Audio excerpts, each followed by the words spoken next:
I have a few traits that lend themselves well to ultra running. Stubbornness, thick-headed, being able to ignore obvious signs of full body shutdown. But I believe the most important trait I possess is adaptability and being able to remain calm under pressure. Adaptability is at its core the ability to alter your race plan based on external factors without taking into account internal bias. In other words, if you had a friend that called you in the middle of a race and they were having a tough time, what would you tell them from an unbiased opinion and from a calm state of mind? This sounds pretty easy, but over the course of an ultra, you have a lot of free time and face some sleep deprivation, which causes you to do some pretty dumb shit. Also, facing tough decisions while under stress can cause even more stress. During the late stages of a race, you'll be so tired under so much stress that a pebble in your shoe will seem just as bad as a twisted ankle. I've had races where I've showed up and conditions were much worse than expected. One such race was the Vero Beach Octopus 100 miler, where the whole first part of the course was pretty much underwater, and I hadn't expected to change shoes and socks until much later in the race. I didn't freak out or spend the next 15 miles to the next aid station stressing out, thinking,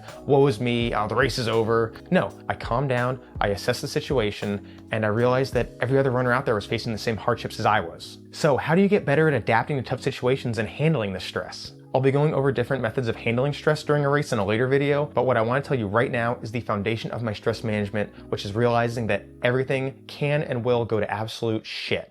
I'm serious. When I plan for races, I anticipate everything will go wrong, which leads me to try and plan for every negative situation. Then on race day, I line up and I think to myself, I can't wait to see what I didn't plan for. Let's face it, endurance races like a marathon, or triathlon, ultramarathon, they are so long that something can and will go wrong, and the best we can do is hope that it's a minor inconvenience. And a detail I want to emphasize is you need to have a positive outlook when thinking about all the negative stuff, if that makes sense. Don't have an Eeyore attitude like, woe is me, something's gonna go wrong, this is gonna suck. No, if you have that attitude, it will turn into a self-fulfilling prophecy and you'll be looking for the negative in every single situation. Remain positive and have the mindset that when something does go wrong, you will have the knowledge and the skills and the attitude to overcome that negative situation.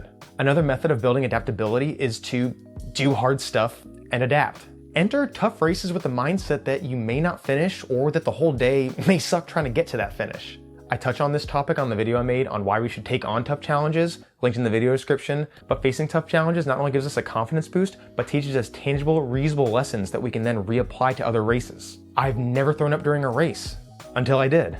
When that happened, I learned how difficult it was to rehydrate, and yeah, it sucked. It sucked really bad, but when it happened in another race, I was almost completely unfazed because it happened before and I knew I can get back on track. A final point I want to make is that being adaptable makes races way more fun. Embracing the suck, altering your game plan, and doing it all with a smile is what trail running and ultra running is all about. It's all about that sense of adventure and overcoming obstacles. I've discovered much about who I am as a person and gained immense amount of confidence from doing these races and from taking on really tough challenges. And I look back on these moments with a strong sense of pride. Thank you so much for watching. I hope you enjoyed this video. If you made it this far, please consider giving the video a like, maybe subscribing, but if not, it's all good. I just hope I was able to help you out in some way. Get out there, hope for the best, and realize that chances are your race isn't gonna go perfect. And hey, that's okay, because you have the knowledge, the mindset, and the motivation to overcome these obstacles and do something amazing.